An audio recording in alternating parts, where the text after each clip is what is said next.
Getting customers and getting revenue, I guess, is just, that those are the basic building blocks. I think hopefully that's a good reminder for everyone. But let's pivot a little bit into what makes a company investable, because you've looked at a ton of businesses. And my guess is that most people listening to this podcast have never raised money before.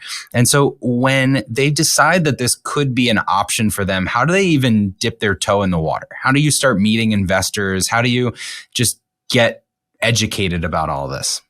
Yeah, well, let's first start with what kinds of companies should look for venture capital investment, because not every company, and I've built companies. So my first company was totally bootstrapped, no venture capital. Sure Payroll, we raised 17 million of venture capital. The publishing company, we had private equity. Like, I've been on all sides of this. I built a company with angel investing.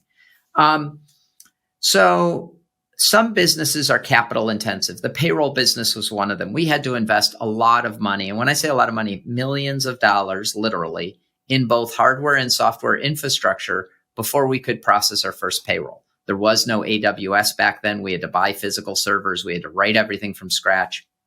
And as a result, we had to raise outside capital in order to be in business. There was no other way to do it.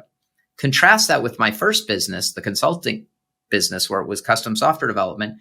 It was me at a desk in my parents' basement after I graduated college. There was no capital investment, and I billed for my time. So I didn't need capital to build that business.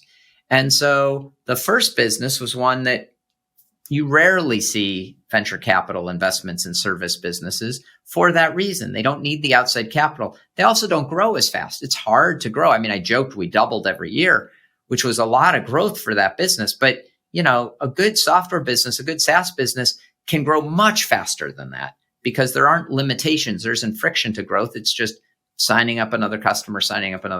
We actually had to do the work and build the software. So service businesses generally don't take outside capital, or if they do, it's a very different form. It's not venture capital. It might be a small bank loan to get some assets, that sort of thing.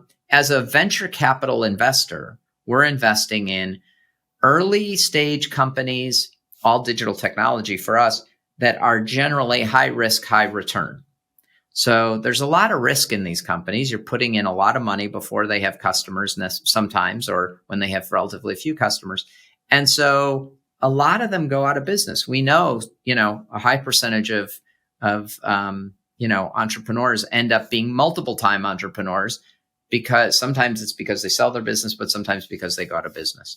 And so with the risk involved, your portfolio of companies. So as a venture capitalist, I'll just roll back for a second. What we do is we raise money from generally high net worth individuals or institutions, and we put it in a pool. Think of it almost like a mutual fund, except instead of that mutual fund investing in publicly traded companies, we're investing in early stage private companies. And so we're going to have a portfolio of companies we've invested in. And in that portfolio, some of them are going to be worth zero. And some of them are going to kind of tread water, not be worth very much. Some are going to do okay. And then on average, about 1 out of 10 of them has to pay back all the other ones. That's where all the gains comes. It's power law, they call it. And so 1 out of 10 should be worth 10x what we put into it, 20x what we put into it.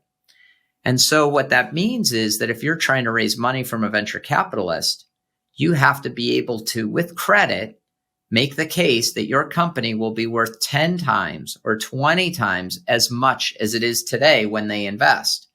Because if they don't see the opportunity for a 10x, a 20x return, they're not going to make that investment. Because if their winner is only 2x, and out of the 10 companies they invested in, 7 of them went out of business, they can't win. So yeah, I'm glad it's high risk, high reward.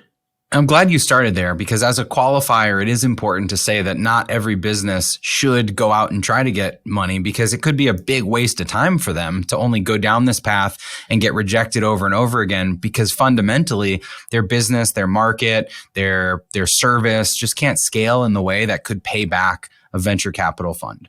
And so I think that's a great place to start. And there's some businesses that don't need it. I mean, I'm mentoring a company in Chicago right now. He's raised a tiny amount of outside capital, and he's trying to decide, should he raise more money or not? And all his friends are like, yeah, go raise money.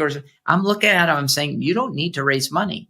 You can actually keep more of the equity for yourself and you're cash flow positive, there are two kinds of VCs.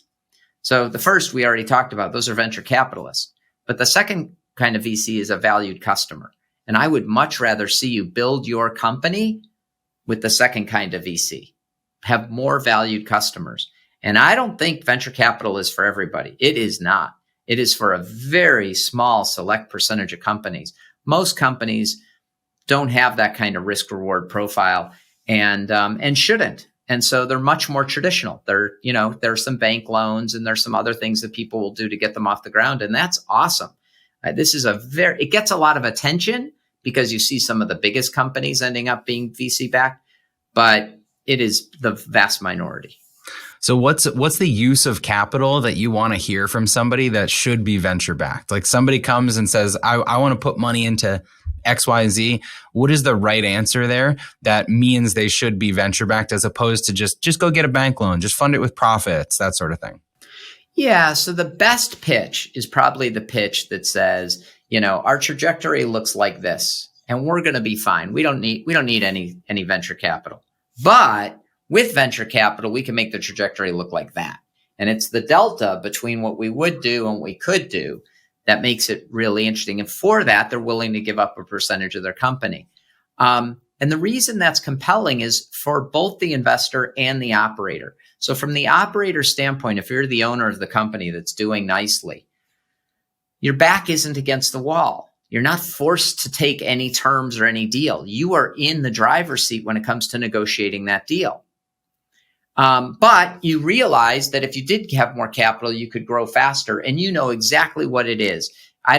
Every business is different, but to simplify, you want to raise $1 that's going to get you $2 back in value. And so if you have a black box that you have proven where I can put $1 in the top and get $2 out the bottom, that's a pretty good deal. You want to go raise a bunch of dollars to put in the top of that box, right? From the investor standpoint, the reason that's compelling is that we like to invest in businesses that are going to be successful, right? We're aligned. And so knowing that the base case is successful, we're going to put capital in and hopefully it's going to grow much faster. But if for some reason it doesn't quite go as planned, it still is a successful business. That's the kind of business I like to invest in. Now, there are some VCs who take much more risk and go much earlier. There's a lot of that going on in Silicon Valley where they'll just back an idea. They'll back cool technology. And so there are all kinds of VCs that invest at various different stages of business, from the very earliest to the very latest, right before an IPO. Yeah, for anyone building a business, if you can build a business that doesn't require investment, that you can grow on your own terms, that you can grow on your own trajectory, and then investment becomes an option to create that delta, that's powerful. And I agree. That's the best place to be. A lot of people, though, will try to raise money because they say, if I don't raise money, X, Y, and Z is going to happen. And that's not a company you want to invest in. No, not at all. And the other company that we don't like to invest in is there are a lot of companies where maybe they're kind of flatlining and they're doing okay, but they're flatlining. And they say, well, but if we had more capital, we could grow more. And that's just not nearly as attractive as the business that's already growing organically and doing nicely. And we can just pour fuel on the fire. The cash should not change the trajectory of the business, or it shouldn't change the fundamentals of the business. It should enhance what's already happening. Fuel on the fire.